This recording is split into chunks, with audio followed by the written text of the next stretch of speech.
Sejam todos muito bem-vindos a mais um episódio do podcast da Passos TV ABC. Eu sou a Fran Passos e o nosso convidado de hoje é um gigante do esporte brasileiro, atleta paralímpico, heptacampeão mundial, medalhista em Tóquio e Paris e dono de uma história de vida inspiradora. Seja muito bem-vindo, Luiz Carlos.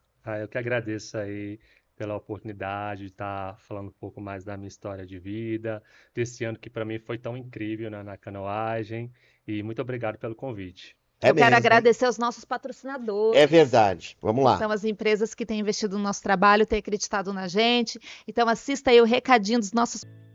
Esse ouro aqui eu conquistei lá na Polônia esse ano. Passa pra cá, vamos ver aqui. Conquistei na Copa do Mundo, meu Olha. bicampeonato. Linda, deixa eu mostrar aqui para vocês. Atrás Olha. ela tá escrito Atrás. a categoria, Poznan em Polônia. Bom, essa Muito é o ouro. Esse é Linda. o ouro. Agora eu quero ver a outra, que tem uma outra bonita aí. E logo em seguida que eu participei do Mundial na Itália, né, retornei para a Itália depois de 10 anos. Eu que há 10 anos atrás eu conquistei 2 medalhas de ouro lá na Itália e retornei agora e conquistando mais uma medalha para o nosso país. Aqui foi uma prata. Olha. Qual que é a categoria dessas aqui? Essa é a KL1, 200 metros. Tá focando, vamos ver aqui. Opa. Isso. Aê, quem sabe faz ao vivo, é isso aí, ó. Muito lindo, ó. Brasil e o mundo aqui na Passos TV vai ver essas lindas, né, Fran? Essas lindas 2 medalhas. Mas começando do começo, como a gente fala, né? A gente tem que conhecer a pessoa e a sua história é muito bonita. Então eu queria que você contasse o que te levou, né? Contasse um pouco da sua história de vida, o que levou você a se dedicar à paracanoagem, a todo esse trabalho, para que as pessoas conheçam, né, Fran? Para que todo mundo conheça quem é o Luiz Carlos Cardoso. Fala para nós. Olha, Manuel, eu cheguei na canoagem, assim, não pensando em ser um atleta profissional. Eu busquei a canoagem como forma de reabilitação. Eu tinha acabado de ficar na cadeira de rodas. Para quem não sabe, eu não nasci com a deficiência, né? Eu adquiri ela no finalzinho de 2009, né? E logo eu fiquei praticamente 2 meses internado, em seguida saí do hospital e comecei a procurar algum esporte que eu pudesse estar praticando, porque eu sabia que eu não ia voltar mais a andar. E antes da deficiência, eu era dançarino profissional. Dançarino? Eu era dançarino profissional. Inclusive, eu vim morar em São Bernardo para dançar com o Frank Aguiar. Nossa. Eu vim para cá para dançar com ele, foi onde eu fiquei em São Bernardo e estou até hoje. E aí eu comecei a procurar algo que eu poderia estar fazendo, porque eu sempre gostei de esporte, de praticar esporte. E aí comecei a procurar. Encontrei primeiro o basquete e em seguida a canoagem. Só que eu fui para a canoagem por indicação da minha fisioterapeuta na época, né? Porque ela falou, ó, você não quer praticar canoagem, isso vai te ajudar na força de tronco, enfim, e ajudar na minha reabilitação. Eu falei, claro, e aceitei. Mas só que quando eu cheguei lá, foi amor à primeira vista, né? Aí ali eu comecei a praticar, levei muito tombo, virei muito, e ali eu comecei a praticar canoagem, logo meses depois fui participar do Nacional. E aí conquistei 2 medalhas, que para mim também foi algo, assim, me surpreendi. E meses depois já estava participando do Mundial na Polônia, lá em 2012. E foi muito rápido, então, essa sua evolução no esporte. Foi tudo muito rápido, foi tudo muito rápido. Então, em menos de um ano de eu ter começado a praticar canoagem, eu já era vice-campeão mundial, já estava na seleção brasileira. E é onde eu estou até hoje. E como é que foi essa emoção de tudo isso, né? Que a Fran falou, é muito rápido. Como é que você sentiu tudo isso? Como é que foi para você? Cara, eu estava abraçando as oportunidades que vinham para mim, né? Se a minha médica, a minha fisioterapeuta falasse, ó, pratica isso que vai te ajudar. Eu ia lá e praticava. E o esporte foi dessa forma, a canoagem foi dessa forma, né? Então eu comecei a praticar canoagem e ali eu dediquei toda a minha energia, toda a minha atenção, assim como eu fazia com a dança, e deu certo, né? Eu acredito que foi por isso que eu consegui evoluir tão rápido e chegar na seleção brasileira e representar o nosso país. E principalmente a cidade de São Bernardo, porque a Fran sempre coloca pra gente o seguinte, São Bernardo tem milhões de nomes, atletas, a gente é um celeiro de beldades no esporte, não é, Fran Passos? Exatamente. E assim, eu vejo o esporte como com grandes pessoas para a gente se espelhar, né? Porque é exemplo de superação, exemplos de recomeço, né? Porque assim, você tem uma carreira já consolidada, por exemplo, como você na dança, né? Hum. Eu lembro que você estava no auge, assim, dançando em programa de televisão e tudo mais. Então, você tinha um planejamento na sua vida para dança, né? Como foi essa transição de você assim para o esporte, né? Teve um momento de você pensar assim, nossa, e agora? Como vai ser a minha vida? O que que eu vou fazer? Como foi esse recomeço para o esporte? Isso aconteceu logo quando eu saí do hospital, porque quando eu Uhum, entrei no hospital, eu entrei andando, né? E aí eu sofri a paraplegia, a infecção, que me deixou na cadeira de roda e fiquei uhum, ali 2 meses internado. E quando eu saí numa cadeira de roda. E realmente, assim, eu sempre falo isso, às vezes parece ser mentira, mas não é. Quando eu saí do hospital, eu perguntei para Deus, eu falei, meu Deus, o que é que eu vou fazer da minha vida? uhum, Porque eu nunca tinha feito nada a não ser dançar. Eu saí uhum, de casa com 16 anos para dançar profissionalmente. Na minha adolescência, eu dava aula de dança, eu dava aula em centro social, uhum, eu dançava em grupo de Você ganhava dança. dinheiro assim, né? Na época também ou Eu não? ganhava, mas tipo, eu era um adolescente, né? Ou seja, eu uhum. ganhava, mas para mim estava ótimo, eu estava fazendo o que eu amava fazer, que eu queria fazer.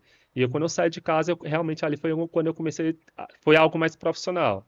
E ali eu comecei a ganhar dinheiro. Viajei o Brasil todo, dancei em várias bandas, Uhum, gravei muitos programas de TV. E aí quando eu saí do hospital, eu perguntei, o que é que eu vou fazer da minha vida? Porque Você- era irreversível. Eu uhum. não ia mais voltar a andar, né? E Você já aí saiu com o diagnóstico eu que já era saí. E irreversível? como que foi essa. Como que você pegou? Eu vou dizer até, não sei se está errado o modo que eu tô falando, né, Fran? Como é que você pegou isso daí? Como é que foi isso? Como é que fez Então, você parar de andar?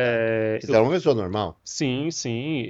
Meses antes de eu ficar internado, eu estava sentindo algumas dores nas pernas, né? Eu andava e sentia a minha perna falhando, e eu ia no médico, o médico pedia exame, não dava nada. Isso por volta de agosto, setembro. E quando foi em dezembro, que foi a época de shows, muitos shows, que eu dançava praticamente todos os dias, e aí intensificou muito. E eram Uhum, muitas dores. Eu chegava em casa, eu ia para o hospital. E aí tomava medicação, voltava para casa, né? E aí depois eu ia trabalhar e assim, e aí quando foi dia 11 de dezembro, no dia do meu aniversário de 25 anos, eu cheguei do show e fui pro pronto-socorro aqui em São Bernardo. E ali foi quando eu já sentindo dor, e aí o médico me medicou, eu voltei para casa. Depois de 2 horas, retornei de novo. E ali eu fiquei quase 24 horas indo e voltando para casa, a cada 2 horas, a cada três E você horas. sempre magrinho, tudo, não era problema de peso nem nada, né? Nada, nada, porque as pessoas na época às vezes falavam, porque na época que eu dançava, eu levantava as meninas, sabe? Eu fazia uhum, muito Força. levantamento, né? Por causa que exigia no forró, porque eu dançava forró Sim. e dançava banda de baile. E as pessoas falavam, porque pegava muito peso, porque o diagnóstico naquela época era muito na coluna, né? Nas costas. E aí falava, uhum, é ciático, porque isso foi o que falaram no início. uhum, Mas não. Isso foi se agravando, foram feitos vários exames, não deu em nada, e a dor estava ali. E o médico não falava nada. E o médico falava que não tinha nada. E aí era Olha, psicológico, não é psicológico. uhum. E aí foi quando eu fiquei quase tetraplégico, que eu já estava internado. Eu entrei no hospital no dia 11 de dezembro, fiquei internado para eles investigarem, não deu nada. 3 dias depois me mandaram para casa, depois voltei de novo sentindo dor. E quando foi dia 22 de dezembro, eu sentia muitas dores, eu gritava no hospital, até Uhum. morfina não parava as minhas dores. E aí depois, que eu fiquei no outro dia quase tetraplégico, o médico veio com um diagnóstico dizendo que eu tinha sofrido um AVC. AVC? AVC, isso. Só que AVC era algo muito vago. Eu Uhum. tinha 25 anos, Uhum. sabe? Aí foi quando eu me transferi para outro hospital e começaram a investigar e descobriram que eu tinha sofrido não um AVC, mas uma infecção na medula, por causa de um parasita chamado esquistossomose. É mesmo? Olha, Frank, que história. Ela É, diz que esquistossomose. Uhum. isso. Que é algo grave, que realmente Uhum. a esquistossomose ela não deixa uma, uma paraplegia como a minha, uma infecção como a minha. Geralmente ela tem possibilidade sim de atacar o cérebro, de deixar alguma sequela, mas não tão grave como a minha. A minha foi algo tão raro. Uhum. Mas aí foi algo que aconteceu e algo Sim. irreversível, não tinha mais o que fazer. E a vida que segue, né, agora? E vida que segue. E teve outro agravante aí, porque isso tudo que aconteceu foi em dezembro, né? E eu continuei internado no hospital. Uhum. Entrou janeiro de 2010, Virou ano. e isso virou o ano. Quando foi dia 4, eu falo que foi a pior notícia. Eu acho que nem quando o médico me falou, porque eu lembro como fosse até hoje, que ele me falou que eu não ia voltar mais a andar, eu não sofri tanto quanto a notícia que eu recebi dia 4 de janeiro, que foi que minha mãe tinha falecido, Nossa. sabe? Ou seja, foi uma situação atrás da outra. Minha família toda no Piauí, sabe? Eu morava aqui sozinho, em São Bernardo.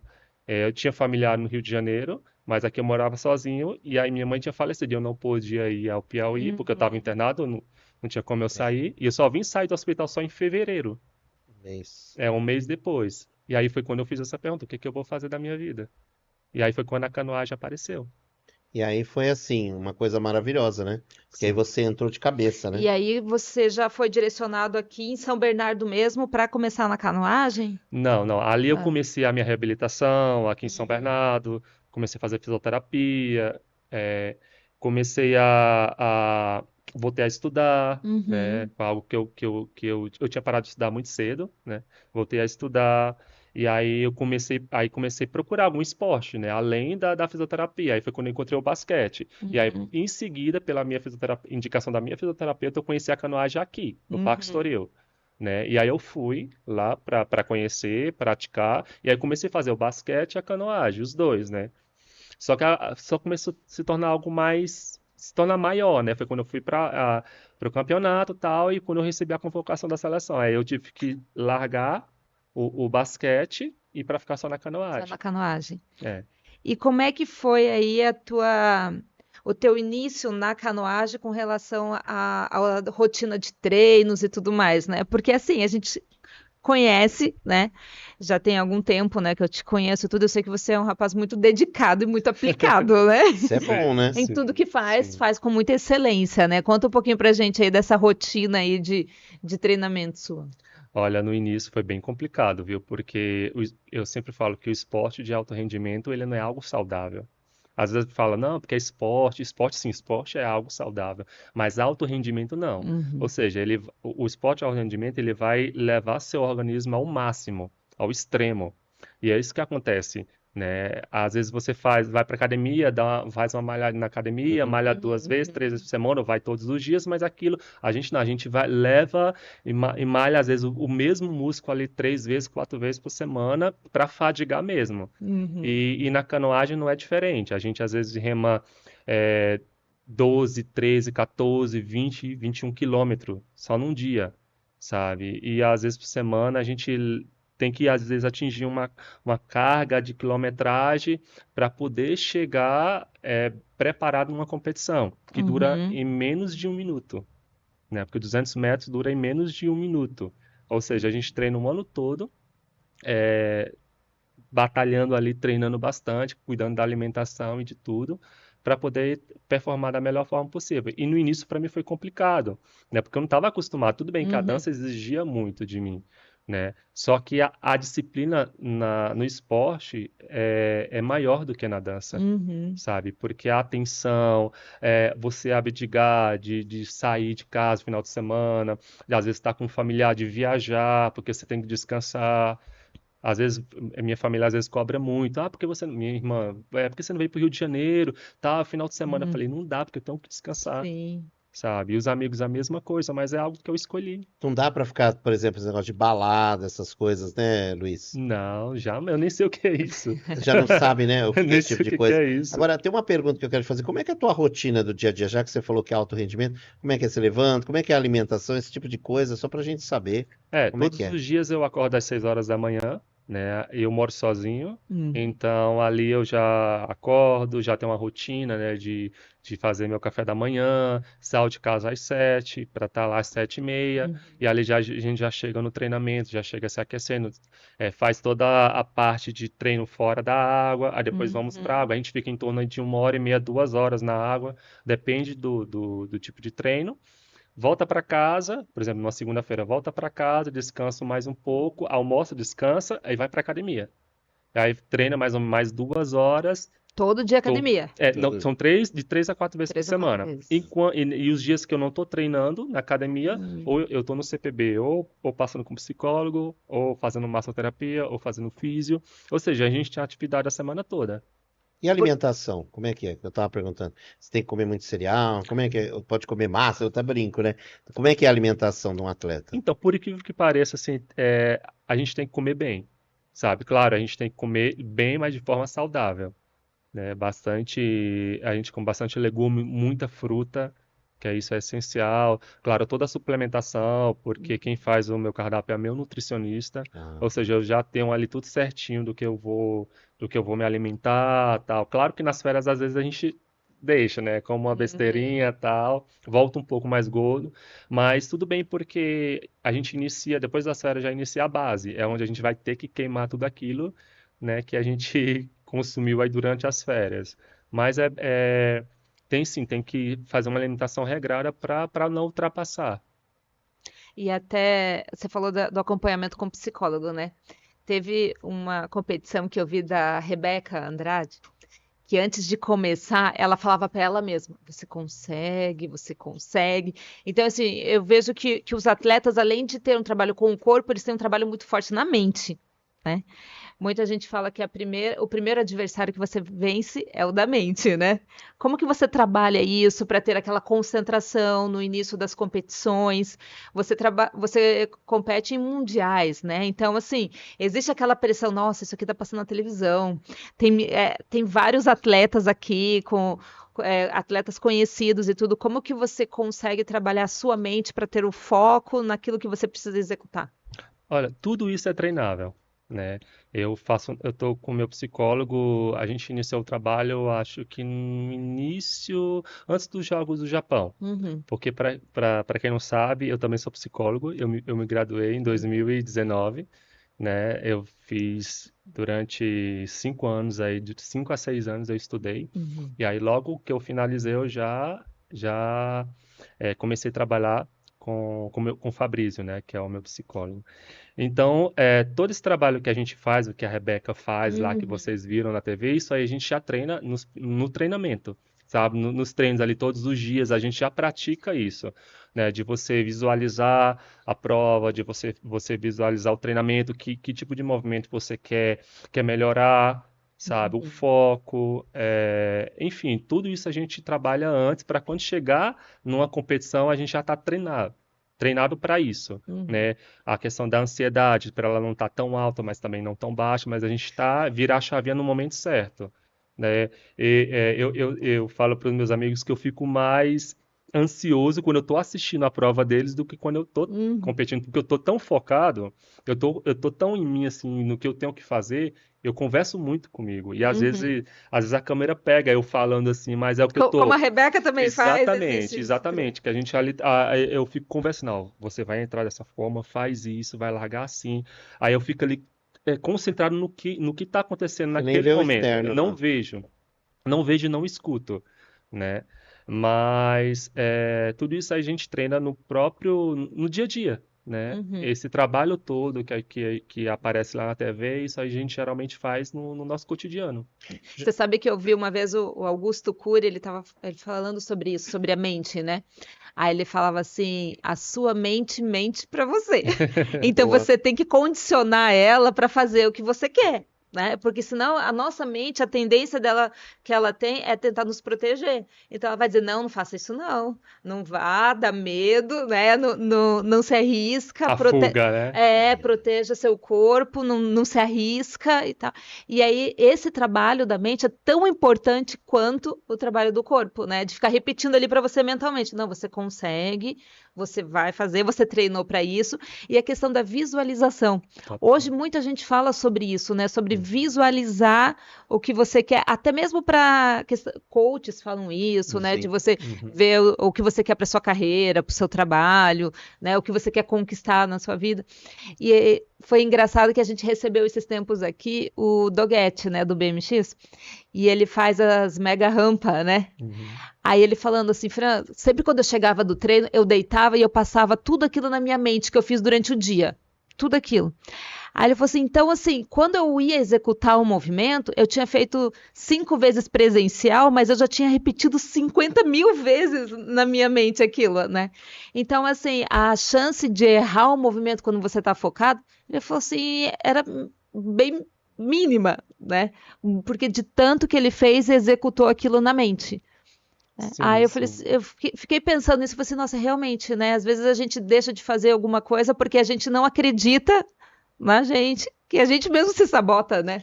Você vê que a mente pra gente mesmo, bem lembrado pela Fran, né? É uma coisa assim muito interessante. Mas já que você falou de treinamento, fala um pouquinho do treinador, um grande nome aqui. Fala do treinador, do seu treinador, fala o nome, fala um pouquinho desse homem Como é aí. que ele entrou na sua vida? Cara, eu sou assim, Fala aí, fala a verdade. Nossa, eu tenho um carinho muito grande pelo meu técnico, assim, um carinho, um respeito, assim. Eu falo assim, acho que um dos meus ídolos no esporte, realmente eu posso falar que é meu técnico, porque meu técnico ele é húngaro, né? Ele representou, já ganhou uma medalha de ouro, medalha de prata representando o país dele. E o Arcos ele veio para cá, e eu acredito que foi em 2005 a 2007, nessa época eu nem o conhecia ainda, né? E ele veio para cá para trabalhar com a seleção olímpica, né? Ele, na época, ele trabalhou com a seleção, tanto masculina quanto feminina, levou esses atletas a ganharem medalha de ouro no Pan-Americano, Jogos Pan, né? E a gente se conheceu no ano de 2012.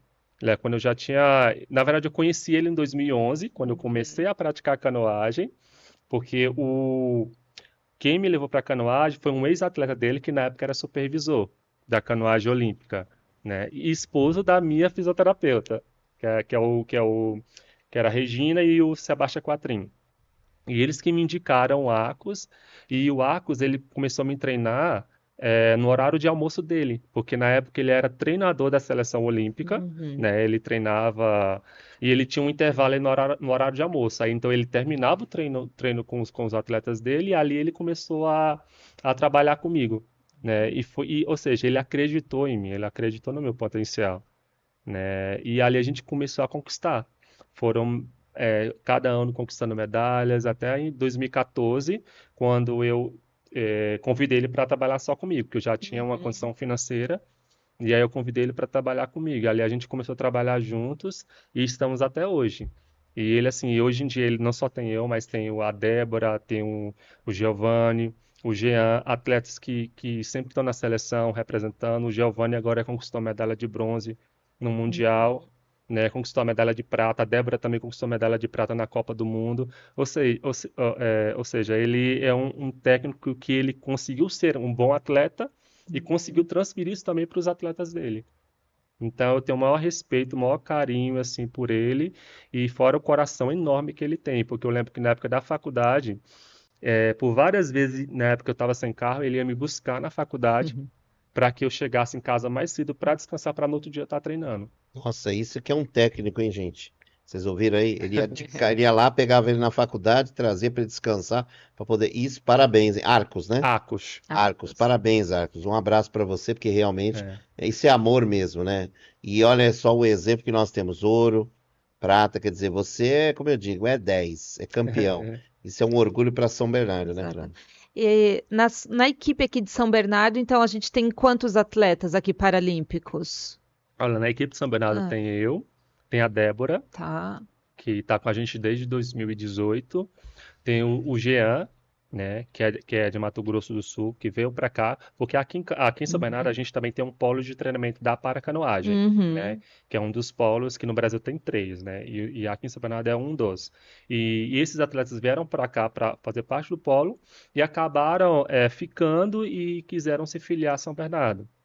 E aí tem o Jean, que também já foi para o Mundial, já finalista, medalhista também em campeonatos nacionais. E tem o Giovanni, né? O Giovanni também viajou com a gente, ele se filiou a São Bernardo esse ano.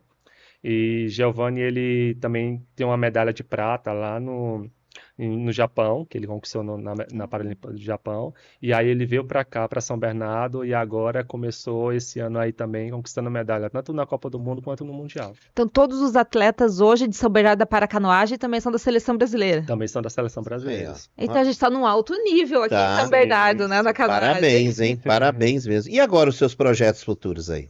E agora o foco agora é Los Angeles, né? A próxima Paralimpíadas, né? Claro que antes de Los Angeles tem outros campeonatos internacionais, como o ano que vem. Uhum. A gente agora vai ter que participar de 2 Copas do Mundo, né, para poder, porque mudaram as regras para poder Uhum. participar das Paralimpíadas, porque até então a gente tinha no ano anterior das Paralimpíadas, tinha o Mundial, que servia de seletiva, né? E no ano dos Jogos tinha outro campeonato também internacional que servia como seletiva para aqueles que não conseguiram. Só que agora essa seletiva vai começar de antes. Ou seja, a partir do ano que vem, cada vez que você participar Copa do Mundo e Mundial, já vai valendo pontuação para que você Sim. consiga selecionar o país para participar daquela categoria. É uma forma melhor, né? Porque daí não estressa tanto o atleta, que né, no dia a dia dele ele já vai conseguindo pontuação para isso, né? Sim, com certeza, porque aí você já fica. Porque a gente espera até o ano anterior dos jogos para Uhum. poder, de alguma forma, conseguir a vaga. Ou seja, se a gente vai conseguindo se garantir antes, a gente vai focar mais nos próprios campeonatos, na própria Uhum. Paralimpíada, né? Porque a gente se prepara tanto para estar lá, mas tem que estar sempre focando aí em campeonatos antes para poder, de alguma forma, conseguir essa vaga. E às vezes a gente tem que levar o nosso máximo naquele campeonato no ano dos jogos. Uhum. E aí vai para os jogos também, às vezes eu já vi atletas que nem conseguiram medalhar por causa disso. E como é que tá a questão de patrocínio para vocês? Porque a gente sabe que o custo é grande, né? Sim. Para essas viagens e tudo. Você ainda leva o caiaque? Todas? Não, agora a gente. Agora não leva mais. Não, leva mais não.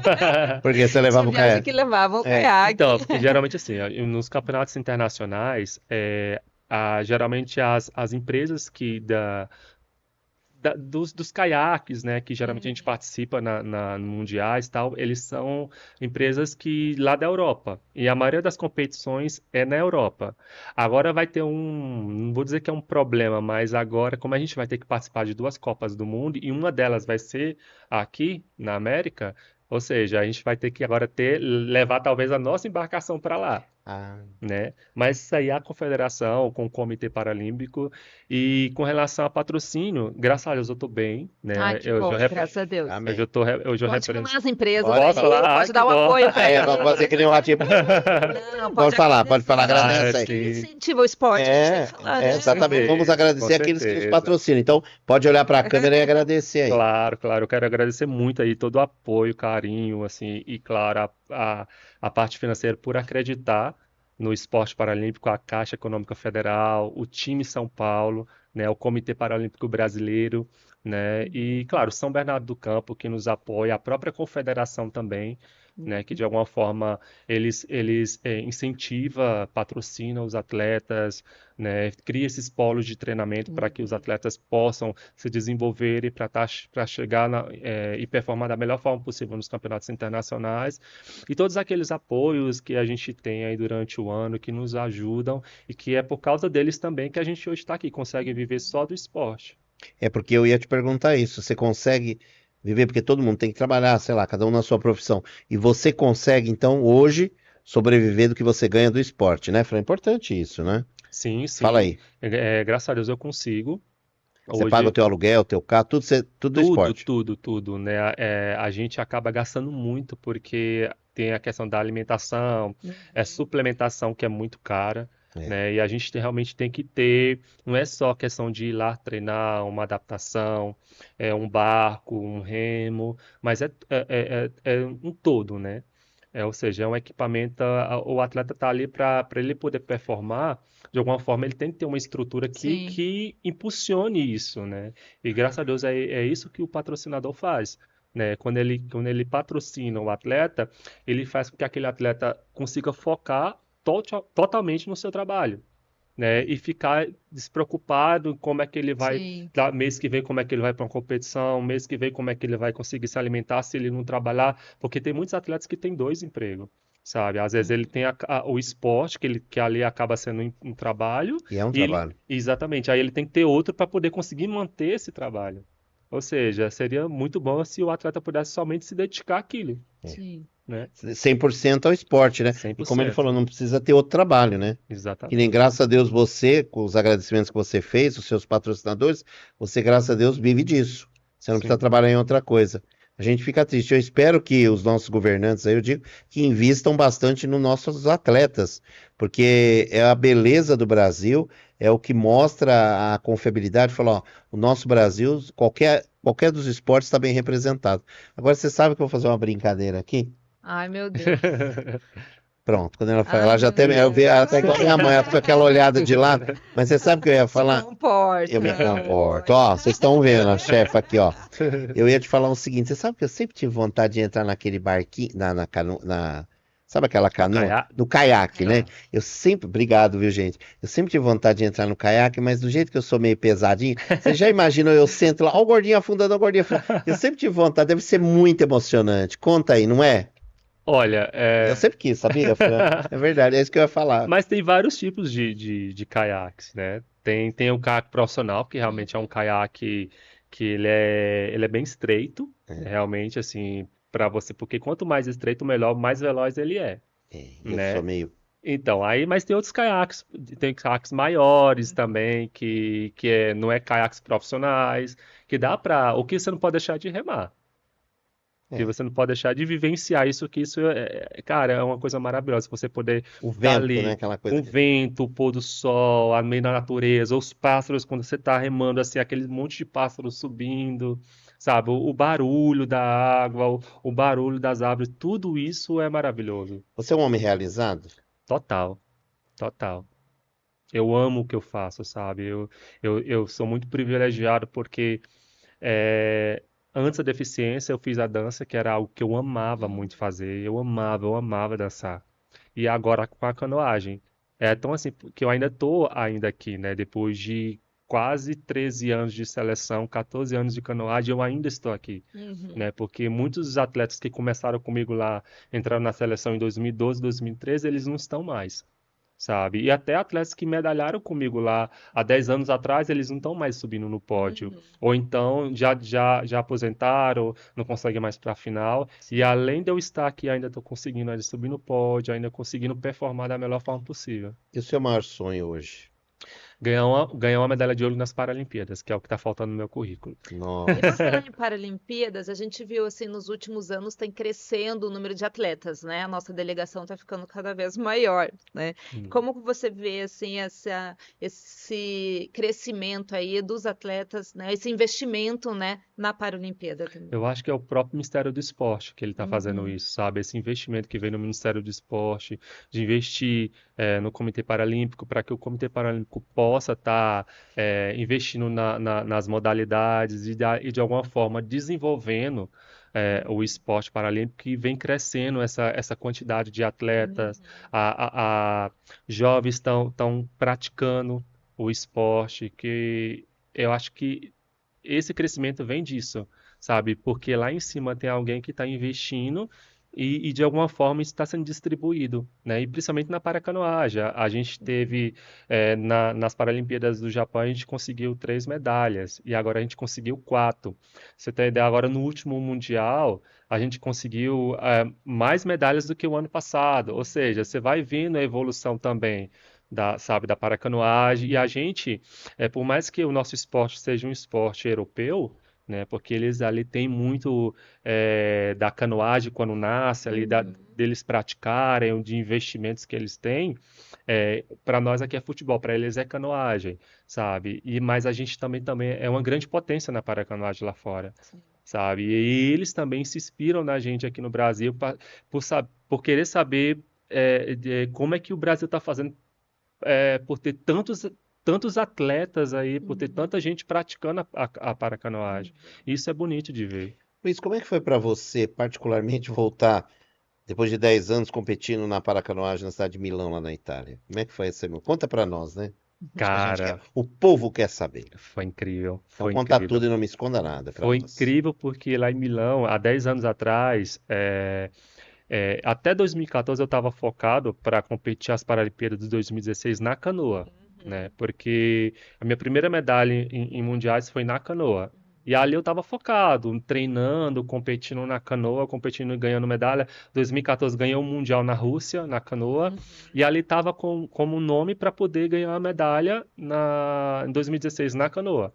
Só que em 2015 a gente ficou sabendo que a canoa ia estar fora. dos Jogos Paralímpicos, ela não ia estrear em 2016. Então, para que eu pudesse ter a chance de estar em 2016 aqui nas Paralimpíadas, que era a primeira Paralimpíada da paracanoagem, eu tinha que ir para o caiaque. E eu só competi o caiaque lá em 2011, né? E aí, então, ali eu comecei trabalho com o meu E técnico tinha que ali. pontuar ainda, Sim, né? tinha que Não era só pontuar, de montar. conseguir a vaga, e tinha que brigar com o atual campeão mundial, que era o Fernando Fernandes, na época, que ele era o atual campeão ali da modalidade. Ou seja, tinha várias barreiras que eu tinha que enfrentar ali. Subir os degraus, né? Tipo, Muitos, não eram poucos, não eram muitos. E ali eu comecei, isso foi em janeiro, e eu, em março eu tinha que competir a seletiva para poder conseguir uma das vagas para poder representar o país no Mundial e dali tentar conseguir a vaga. E aí foi o trabalho com o meu técnico, o Acos, por isso que eu falo que o Acos é um gênio, assim, todo o trabalho que ele fez comigo ali de mudar as embarcações para Ele é que eu estratégico, né? Total. As embarcações que eu fui mudando de cada embarcação para poder chegar na embarcação profissional, porque eu comecei com uma embarcação que não era profissional. Isso em janeiro, em março eu tinha que estar numa profissional competindo. E todo o trabalho que a gente fez, e todas as horas se dedicando, aí consegui lá ficar em segundo lugar, e aí depois consegui a vaga para poder para o Mundial, e no Mundial eu ganhei o Mundial, Olha. sabe? E aí eu ganhei o Mundial tanto no caiaque quanto na canoa.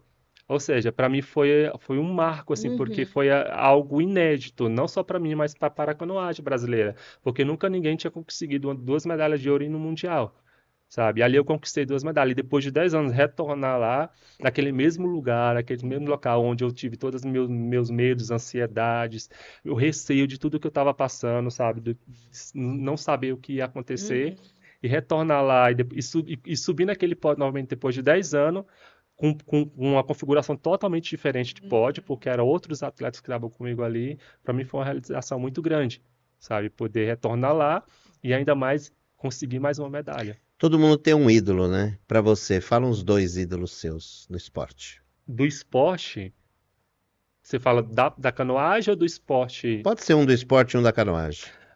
Do esporte, eu vou falar meu técnico.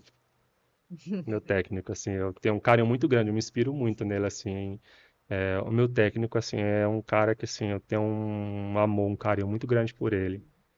Eu acho que outro também da canoa, acho que o Isaquias também, né? Acho que o Isaquias é um cara, assim, que, nossa, ele faz ainda, né? Muito pelo Brasil, pela canoagem olímpica, ele conseguiu colocar o nome da canoagem Ele é um olímpica. desbravador também, Sim, né? sim. Conquistou, aliás, as medalhas dele no Jogo 2016. Foi ali onde realmente as pessoas começaram a conhecer quem era a canoagem, né? E de alguma forma, isso também foi positivo para a canoagem brasileira, né? Eu acho assim, eu posso colocar ele como um dos, porque eu também me inspiro nele. Que E assim, bom. como que é para você essas competições fora? Você falou que foi para a Rússia, para o Japão. Então, assim, é clima diferente, horário diferente, comida diferente, sabe? Bem lembrado, hein? Passou perrengue lá, como é que foi? Comer um arroz, tô com vontade de comer um arroz, um Já feijão. sofri muito, já sofri demais. Eu lembro que no início o pessoal ficava me botando medo, né? Falando, não, lá fora, porque eu não consigo comer, eu não como peixe, eu não como carne de porco, eu só como carne de boi Bovina. e galinha, só. Frango. Frango, e ainda é o peito de frango só. E o resto eu não consigo Ah, é comer. só peito de frango e carne bovina. Isso, só. Só. Comida Só. japonesa? Nada. Nossa, nada. Eu sofri lá no Japão, eu sofri. O bom é que lá no Japão a gente tinha. O Brasil levou os cozinheiros daqui, eles cozinharam Ah, pra gente, aí tinha. Nossa, Comida tinha até brasileira. farofa. Aí, Tinha ó. até farofa. Tinha cuscuz? Cuscuz é boa. Boa Cuscuz Cuscuzinho. não tinha, né? Mas você Mas também, senti Fran? saudade, senti A saudade. Fran já forçou um pouco. É. Eu sei que ele gosta do cuscuz. Nossa, eu amo. É, o piauiense não gostar do cuscuz, minha filha. Café Mas- da manhã de sempre, né? E é. Nossa, essa é de lei. E Tapioca, tinha uma tapioquinha, já que ela falou de cuscuz? não tinha. Tapioquinha, assim, a única coisa que eu consegui comer ainda, assim, tipo, do meu cardápio ali era a farofa. Farofa e o arroz. E feijão. Feijão, Feijão uma delícia. tinha. Feijão. Mas eu lembro que lá no início, eu sempre viajava, na minha mala sempre tinha farofa que eu levava. É, Eu levava às vezes feijão, né? Hoje em dia eles proibiram, eles não deixam eu levar mais, porque, enfim, feijão. Era farofa e feijão, sempre tinham. E é o que eu salvava todo mundo, porque muitas vezes o o pessoal tinha coisa que o pessoal não gostava, a comida diferente e tal. Ei, Luiz, tu trouxe aquele feijão. Eu falei, opa! Aí eu ia dividir minha caixinha de feijão com todo mundo, minha mesmo? farofa, era. Só que assim, eu já sofri muito com relação à alimentação lá. E eu já fui parar no hospital por causa da alimentação. Inclusive, E que país? Bom. na Alemanha. Na Alemanha? Na Alemanha, em 2020, acho que o ano passado, não, ano retrasado. Foi ano retrasado, eu fui competir o Mundial lá na Alemanha. Porque assim, a gente sempre antes vai para a Hungria para fazer estágio de treinamento lá. E lá a alimentação é ótima, assim, eu Você já fica muito tempo na Hungria, né? a gente fica a gente fica em torno de uns 15 a 20 dias. Tá. Ao total, a gente fica mais um mês, quase um mês fora. Tá. E aí a gente foi para a Alemanha. Só que a Alemanha, lá muito quente, e a gente lá, eles fazem tendas, né, pra gente poder se alimentar, e lá não é sopa, Mingau. não é mingau, é muito tempero as coisas. Como é que posso falar? Molho, muito molho, sabe? As coisas tudo cheio de molho. E aí eu fui me alimentar, isso na segunda-feira eu fui almoçar e fui treinar à tarde. No que eu fui treinar, começou aquele negócio de querer voltar. Nossa. Começou a voltar. Eu falei, coach, eu vou para o hotel porque eu não tô me sentindo bem. Eu nem fiquei para jantar. Aí fui pro hotel, quando eu cheguei no hotel, comecei a vomitar. Vomitar, depois diarreia. Quando ele chegou no quarto, eu tava caído no chão, que eu não conseguia levantar, porque eu saía do banheiro, eu tinha que voltar pro banheiro. Nossa. Aí daqui a pouco a gente estava com a médica já foi lá, já olhou como é que eu tava, daqui a pouco a gente foi pro hospital, isso 2 dias antes da minha prova, né? Aí a médica me levou, aí foi eu, a supervisora, o Acos, tudo pro hospital. Mas atendimento muito bom. Então, aí fui pro hospital, só que eles queriam que eu ficasse internado, né? Eu falei que não ia ficar internado, porque se eu ficasse internado, eu ia ficar no mínimo 3 dias, ou 2 dias. Eu falei que eu não ia ficar internado. E aí voltei pro hotel, mesmo assim, continuei ainda, ou seja, tava com infecção, né?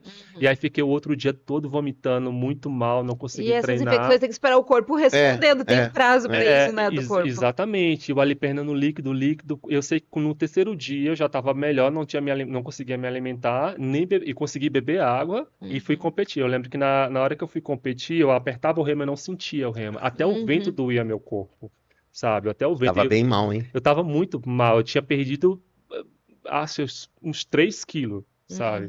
E aí eu fui competir. Mesmo assim, ainda consegui competir, consegui passar para a final, e na final ainda peguei terceiro lugar. Né? E consegui a vaga, que era a coisa mais importante que eu queria, que era conquistar a vaga para não ter que sofrer no outro dia. E mesmo doente, né? Você vê, ele tava mal, porque você tava mal. Sim, Graças a Deus você conseguiu concorrer, competir e ganhar. Também teve Não, com frio, já sofri. Eu acho que com frio foi em 2012. A primeira vez que eu fui para a Polônia, isso na época de maio, um frio, um vento. E um piauiense que gosta de um calor, hein? Nossa, meu Deus, eu sei que quando eu saí da água, eu tive que ir pro banheiro, porque lá tem água quente, né? Colocar minha mão debaixo da água para poder soltar os dedos, porque os dedos já tava assim, ó. Já tava assim, já rígido, duro. Porque era muito frio. Para nós é muito frio. Eles não, eles ficam de regata e tal. 9 graus, era 8 graus, sensação térmica de 2, 3 graus. E é uma ventania, uma onda que assim, meu Deus do céu, isso, muitos perrengues eu já passei. Olha, muitos. mas olha que entrevista maravilhosa com o Luiz Carlos Cardoso. Eu acho que todos nós aprendemos um pouco da sua vida, um pouco da sua história, um pouco desse seu amor. E a gente sabe que o tempo urge, né? Uma pena, mas você já está altamente super, hiper convidado pela Passos TV, no Passos TV Entrevista.